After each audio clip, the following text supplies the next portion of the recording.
Okay, so we talked about the cardinality of a set, and we said this is the mathematical symbol.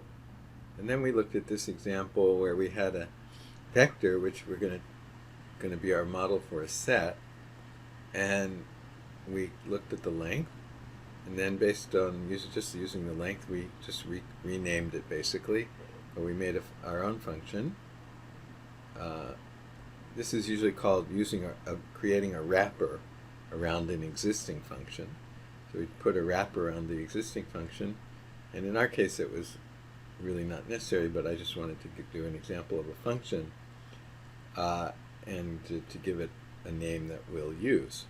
So we have the cardinality of A, and it gives us 10, which is what we want in this case.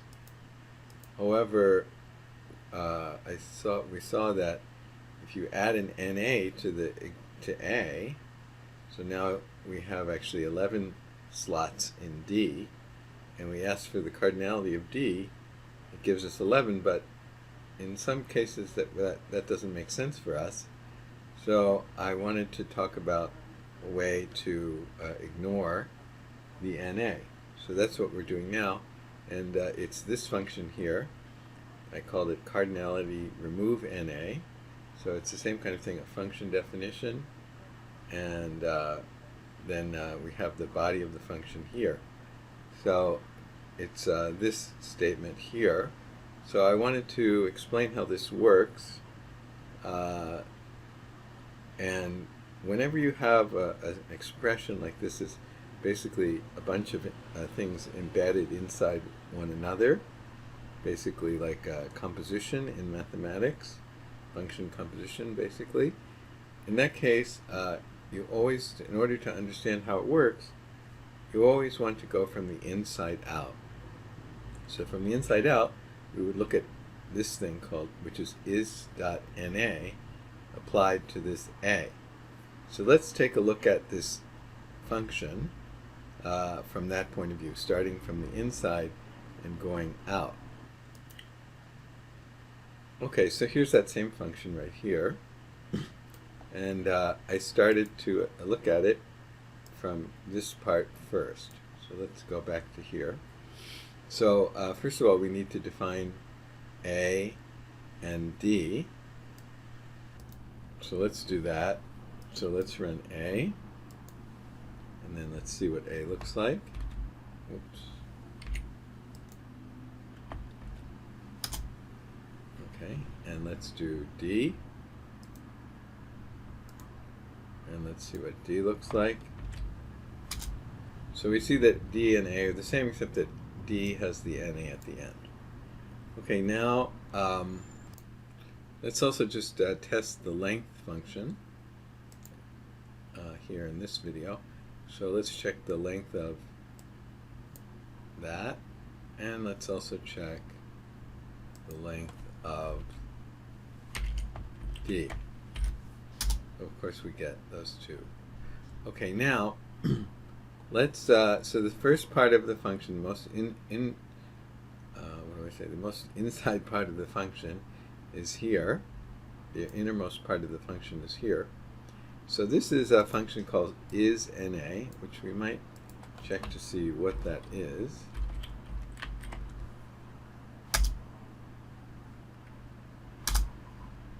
And so NA is a logical constant of length 1, which contains a missing value. So that's explaining what NA is. That's what this is. NA can be coerced to any other vector type except raw.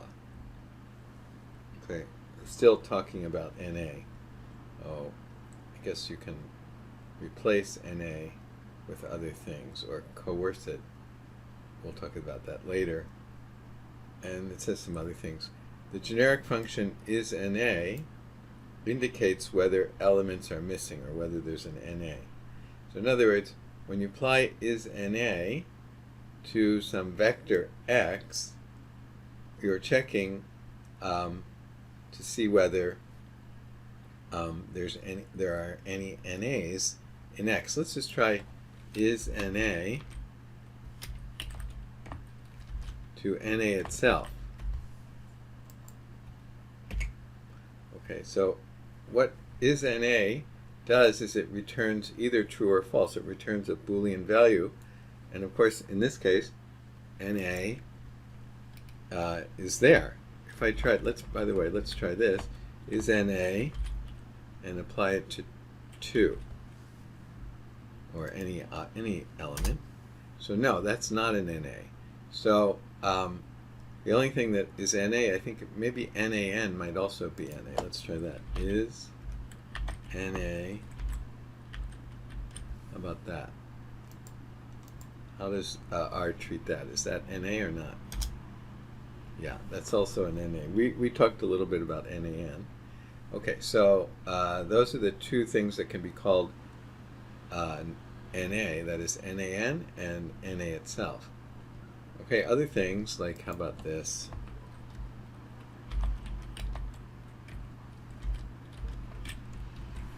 So that's not Na, so it's false.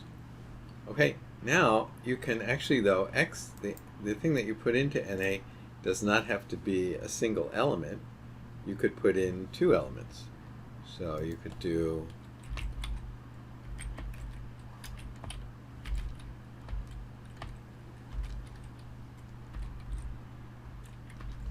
okay, like that. If I put in 2 elements in there, and neither of them are Na. On the other hand, I guess I could do this. And then the first one is not Na, one is not Na, but this is Na. So what I get back is, for each element in the vector, it tells me whether it's Na or not. So with that understanding, what does this statement do? Well, remember, okay, let's remember, what is A? It's that. So it's going to test each element and check to see whether it's Na or not, but none of them are Na, so what should we get back? Let's try A. Now, by the way, just to remind you, if I put that, that's not the vector A anymore. That's just the single element, capital A. It's just one element. If I do that, that's not what I want to check, but if I do that, no, that's not Na either. But that's not what I wanted to do. I wanted to do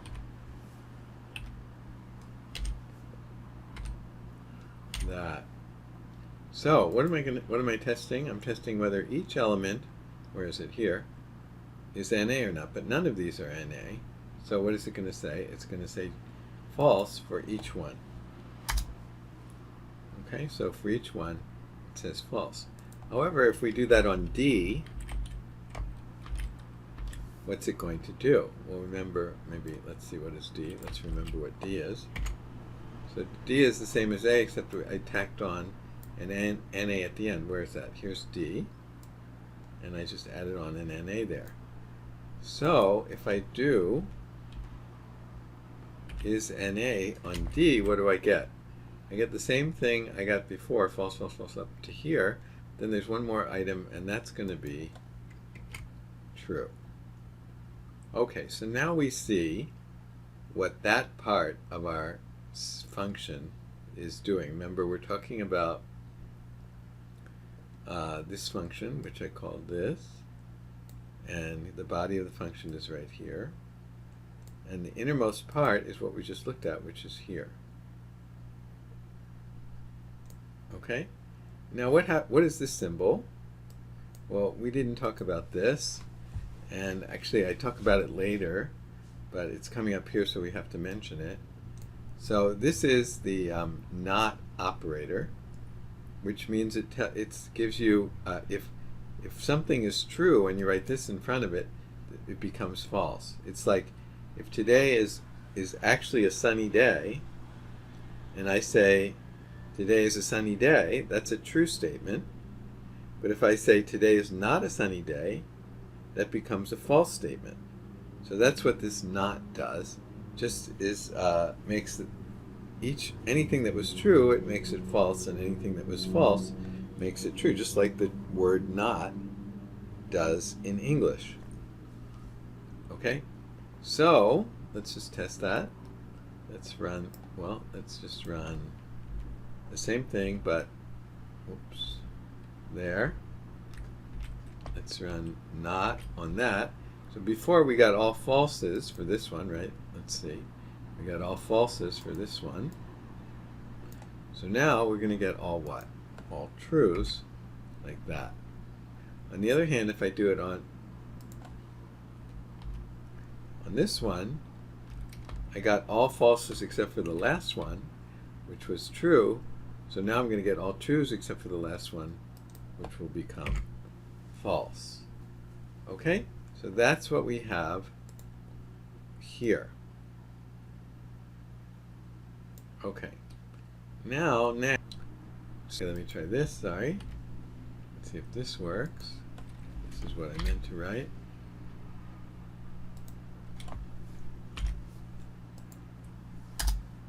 Okay. So let's look at A by itself first. Alright. So what happens here? First of all, I had to put in a vector. I just tried typing it without the C, but that doesn't give me a vector inside. So it doesn't know what to do with that. It has to be a vector, and C gives me a vector. So I have a vector of T, F, T, T, F, T, F, T, T, T. And here's A. Here's our A. And what I'm doing is, every time I write true, I'm extracting the corresponding element, and every time I write false, I'm not including that one when I write this statement. So what I get is I had T, so that means the first element will be included in the result here. But the second element was I had false, so the 2 is not included. So there's no 2 here. In here it's 1, 3. Then T, T, so the next elements, the 3 and the 4, are included. The 3 and the 4 are included.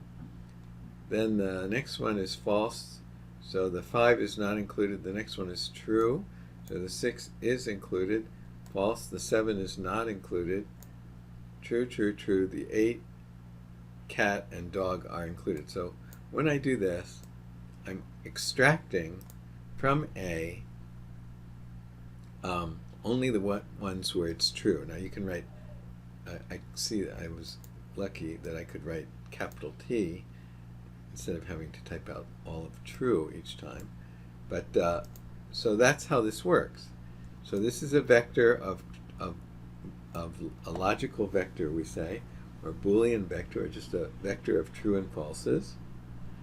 And whenever it's true, that extracts from A. And whenever it's false, it leaves that out. Okay? So that's what this means. Now, let's go back here again. What was this? Let's run it again. Run. So this is a vector. I don't have to put C around this, like I had to put C around these to make this into a vector. I have to put C, but this is already a vector. This returns a vector. The output of this statement is a vector. If you don't believe that, you can use a function called isVector. And you can say, let's just do the isNA part. NA. Okay, so is it a vector or not? I claim that this is a vector, or this is also a vector, whereas this is not. So let's see if it actually is a vector. Yes. In fact, I guess we could try this, couldn't we? Just try this. Hopefully we'll get false. Is that a vector? Is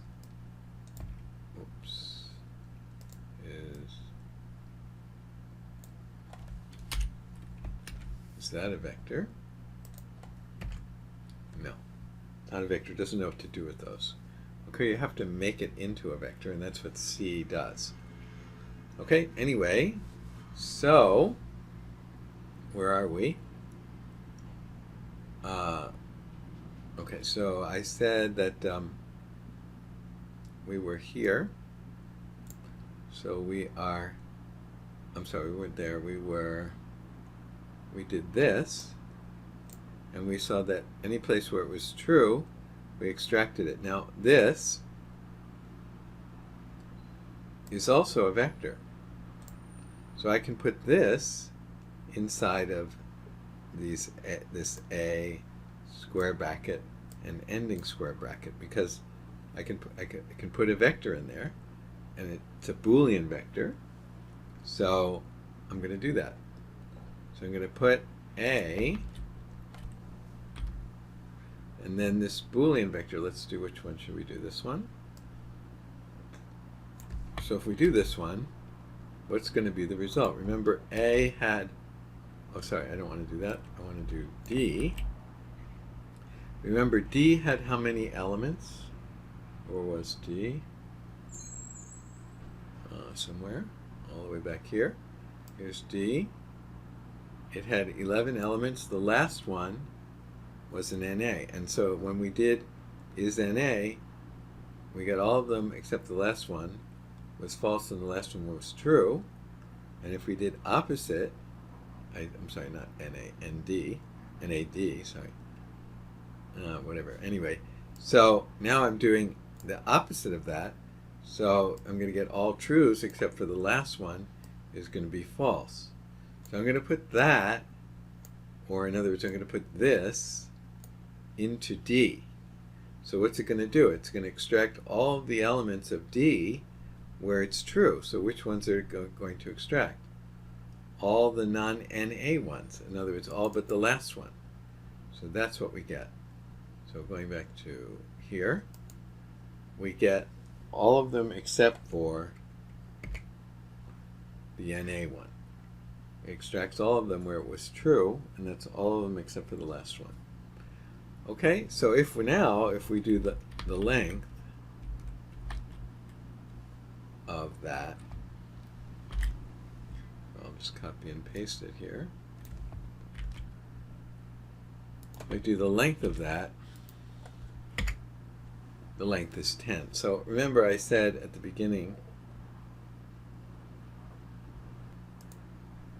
that we might want to make an adjustment to our cardinality function. So if we just use the length by itself, I'd get the length of, this is 10, which is fine. But this one, I may not want to call that NA part of the set. Typically, I would think you wouldn't want to. So,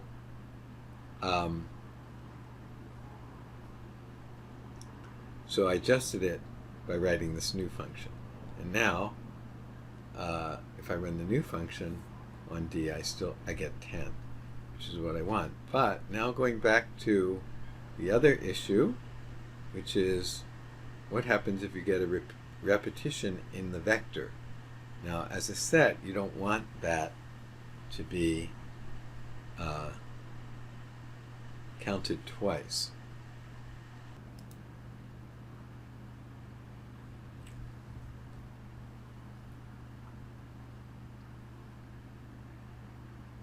So let's look at that. Suppose I have this set B, not set B, I'm sorry. Suppose I have this statement. So it's 1 through 5 and then 1 through 5 again. And I assign that to B, and it's a vector. If I run that, I get that. And if I check to see what B is, it's 1, 2, 3, 4, 5, 1, 2, 3, 4, 5. Now, as a set, we wouldn't want to say there are 10 elements in there. But if we run either of the cardinality functions, either this one, the latest one,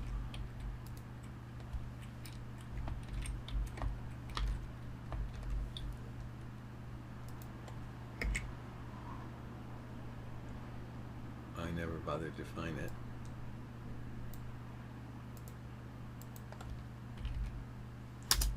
Okay, I get 10. And the same thing if I run just the regular cardinality without the R, M, and A part, I still get 10. So we have to figure out some way to not count repetitions twice or more than once, because that's what we mean by a set. So if we want to implement that concept in R, we have to somehow adjust this function further. Okay, I'll stop here and we'll come back and talk about some other stuff.